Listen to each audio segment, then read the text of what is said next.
Okay, 2018 honorable mention. First honorable mention is going to be Black Panther. I really like this movie. Never really read the Black Panther comics as a kid, but I knew who he was. So I was obviously interested in this. And of course, we were introduced to his character in Civil War, and I really liked his portrayal of Black Panther. So obviously, I was super interested in the movie. And I like the movie. A lot of people feel like that the guy who played Michael B. Jordan, who played the bad guy in here, that he was, one of the villains that had more depth to him. And he sort of kind of did, but at the same time, I don't know. At the same time, he was too filled with like racist rage and just anger and like white people and just, so to me he was like a caricature, like a just I mean he did fine as far as his acting. That's not the, but I couldn't really feel too sorry for his character, like when the final battle happens and yeah, okay, I'm spoiling this, and he's defeated, right? And he, you're supposed to feel sad, and what I felt sad about was him as a little boy. But even him as a little boy, he was so tainted and so messed up because of, how he'd been brought up. And his father, realized that too late. And so by then he was already very twisted by his environment and, what he had gone through. And so that just made him full of so much hate that he didn't really become that much of a super complex character. He was just somebody who wanted to, crush people beneath him and rule over everybody. Very typical of a, supervillain type. So to me, he didn't really have the level of depth that some people were saying that he did. But I still like the movie. The action sequences in here were great. I loved the portrayal of Wakanda. It's getting late, you guys. My tongue's just tripping over itself. Anyway, so yeah, fun movie. That's why it has to make my honorable mention. I could watch this several times, and I have already. So, okay, next one. Spider-Man Into the Spider-Verse. I like animated movies. I just don't watch as many of them as I watch live action films. So it didn't really occur to me until after I watched it when they're talking about Spider-Verse. They're talking about multiverses. And that's why there's all these different Spider-Men from the different, parallel universes coming in. So I'm a little dopey sometimes when it comes to catching on to stuff like that. But so yeah, this was a fun movie. The dialogue was great. The voice acting was great. And the animation, I like the animation, though I did not like how Kingpin was drawn. I thought artistically he looked just absolutely awful. That was very distracting. I was very distracted by the way he looked. So distracted it was kind of taking away from, like focusing on the story. But anyway, yeah, fun movie, and so that's why it makes the honorable mention list. Next one. Avengers Infinity War. I did not like this movie as much as I thought I would, mostly because, I liked it, but I felt unfulfilled, obviously, because of the way it left you at the end. So I kind of really don't count Infinity War and Endgame as like two separate movies. To me, they're just one long movie. But because this is the year it came out, and I really did like it, even though I felt, unsatisfied about the ending, or dissatisfied, it still makes the list because it's part of the MCU and it was pretty well done. So, it's nonstop action. It was just like from start to finish, just nonstop. Great dialogue. Tony Stark was hilarious in here. It's just his little one-liners. Oh my gosh. He's so funny. So, yeah. So there's that one. Next one. Okay. Do I really even need to say any more about this? Oh, Henry Cavill. Yeah. Okay. But he was a baddie in here. I wasn't happy about that. But this is a really good film. A lot of action. And I was just getting very tense at some of the scenes. But yeah, Tom Cruise, as always, excellent in the role. And just another fun entry. I look forward to the next one whenever it comes out. So let me see. This 2018.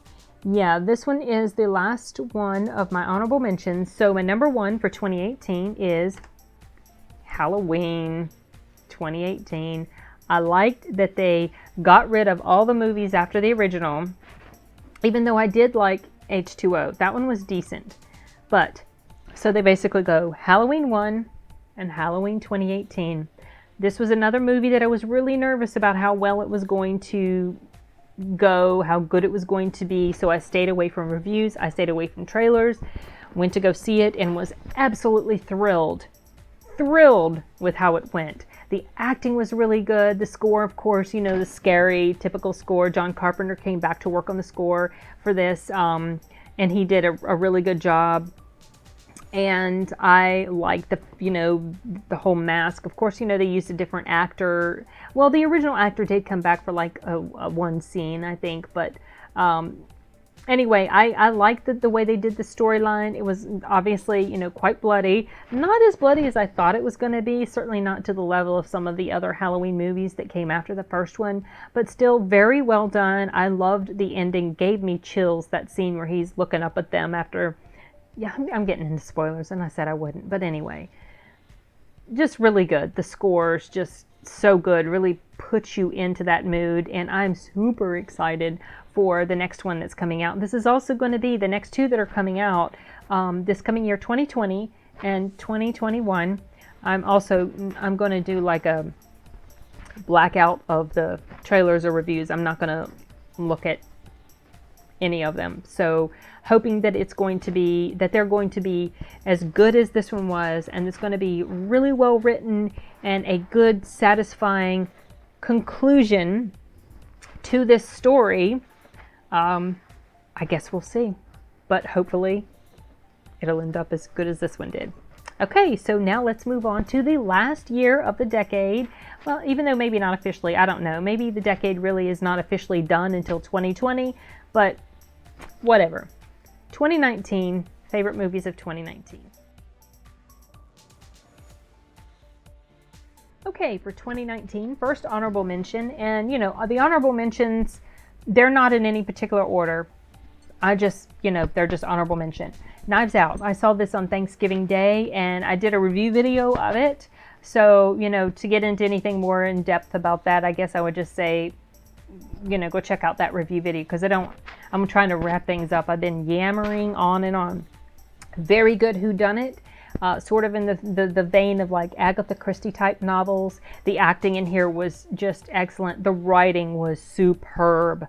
Loved the writing. Loved how everything was tied up, and just really good. It takes these little twists and turns you don't expect, but it's definitely, I highly recommend this film. It's worth it. It was fun seeing it on the big screen. Probably don't need to, but it's definitely worth taking your time to watch it. So, next one. Alita Battle Angel. This movie was really good. I hadn't known anything about it until I heard that they were making a movie adaptation of it. And then I found out it was a manga, and then they also made a animated, like 50-minute movie or something like that.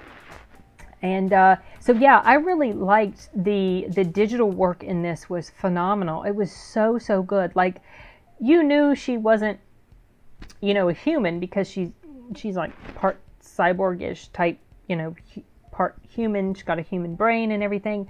But the digital work on her, oh, was so good. It was, and just the way she moved, it was just amazing. The cinematography on this was really good. The writing in this was really good. The acting was really good.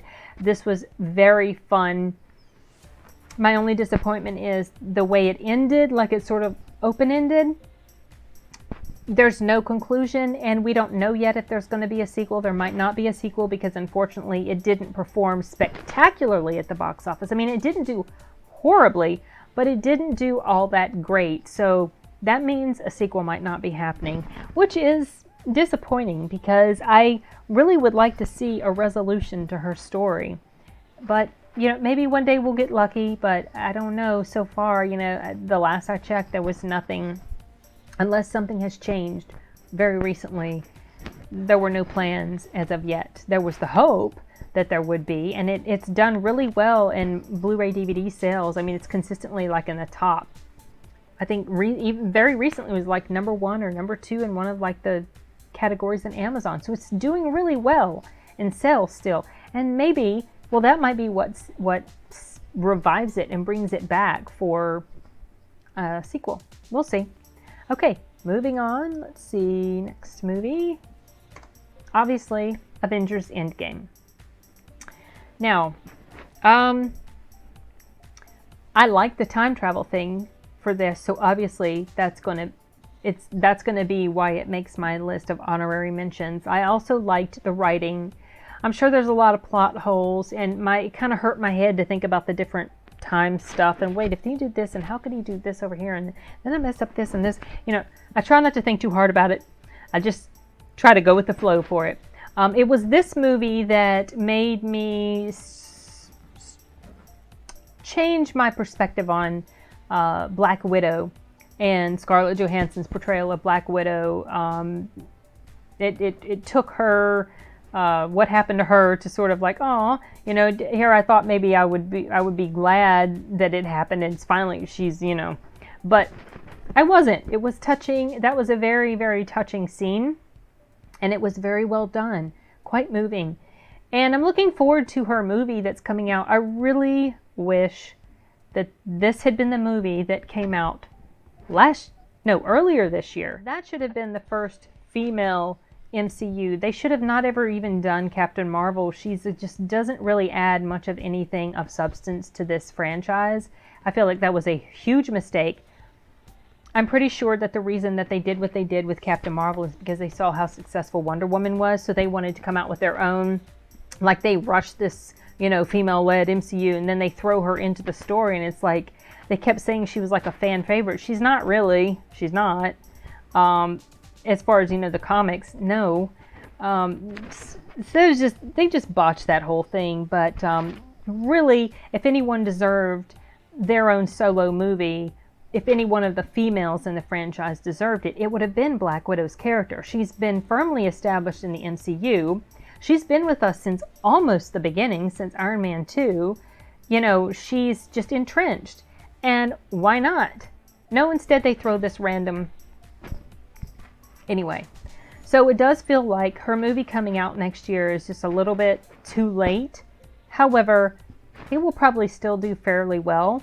And I still do, I do plan to see it, and I have a feeling that I'll probably like it already, more than, you know, Captain Marvel, which I hate. So I like almost anything better than that. But anyway, it's okay. Yeah, Avengers Endgame, feel like a pretty good, decent wrap up to the you know, Infinity War and to the Infinity War storyline, and quite well done and very fun. I saw this, I think, 3 times in theaters. Okay, so the next one. Once Upon a Time in Hollywood. I like this quite a bit more than I thought I would. It occurred to me as I was watching this that it was more like a slice of life type film for a good portion of it. That's what it was. And then, of course, the finale, it's just a huge payoff. You know, just go through the slower. It's kind of like a slow burn. I did a review for this the day that I saw it. I think it's up on my site. I mean, on my channel. So that goes a little bit more in depth as far as, you know, what I thought about it. But yeah, it was really fun. I like this kind of nostalgic type feel to it. The acting was really good, and the writing, the humor, and everything. Just, you know, typical Tarantino, which I like his films. So yeah, so that's what this one makes the honorable mention. So I think there's only, did I say mentioned? It's late. Mention. I think there's only one more honorable mention for 2019 before the final. And that is Happy Death Day to You. This one I did go see in theaters, and it was a lot of fun. It kind of veered away from the horror angle of it and went more to like sci-fi type stuff. But I still feel like it was a pretty decent wrap up to the story. I don't think there are plans to make a third one. From what I understand, it sort of underperformed. I mean, it did okay, but it underperformed compared to what the studio was expecting and hoping for. So any plans of another sequel, I think, are kind of like, no, not going to happen. But it doesn't really matter because it's still a pretty decent wrap up. It's not really open-ended stuff that I can recall, and just another fun entry. The humor in this series is fun. The main actress who plays the character in here, the main character Tree, she's really good, super good. She's funny, she's snarky, bitchy, but she can also do some really good dramatic acting. So yeah, I had to include this one. Okay, so the last one, which probably shouldn't be a surprise to anybody who has been watching anything that I've been posting up on YouTube, it's going to be Joker.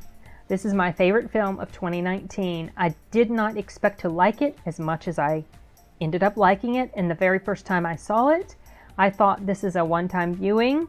It's good, but it's so dark and depressing and but this was a movie that just like embedded itself into my brain, and I couldn't get it out of my head, and I still think about it a lot. Joaquin Phoenix's performance was absolutely phenomenal in here. The writing was great. I have seen it 4 times now in theaters, and I will be buying the Blu-ray, DVD, digital, whatever. I'll be buying that. So far, I have not found any plot holes or any writing weaknesses. There are no acting weaknesses. This story is just about pure perfection. It is so good, and really surprised me that I ended up liking it as much as I did. I knew I would, like I said, but I just did not expect that it was going to be so effective in its message and its storytelling and everything. So that's why it makes the number 1 for me for 2019. Now, I know I haven't seen 1917, and technically it does come out this year, but it's only limited. It doesn't come out wide release until 2020. So I'm personally not going to count that as a 2019 release. I'm going to count it as a 2020. Maybe 1917 would have been right on up there. I don't know. I kind of doubt that it would have overtaken Joker. But I do look forward to seeing it, and I do plan to see it whenever it comes out wide release next month. But yeah, for now, Joker is top for me for 2019, and I do believe Joker's probably now embedded itself into my top 10, which changes from time to time, but there are some that are just very firmly entrenched there. And I believe Joker is going to stay in my top 10 for quite a while, if not probably forever.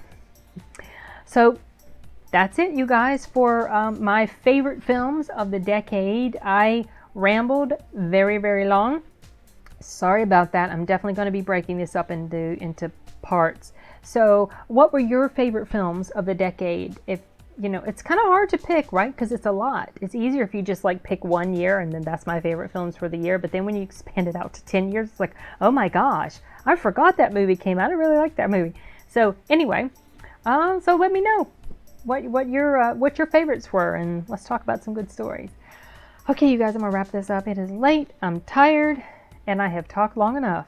I'm tired of talking. Okay, bye.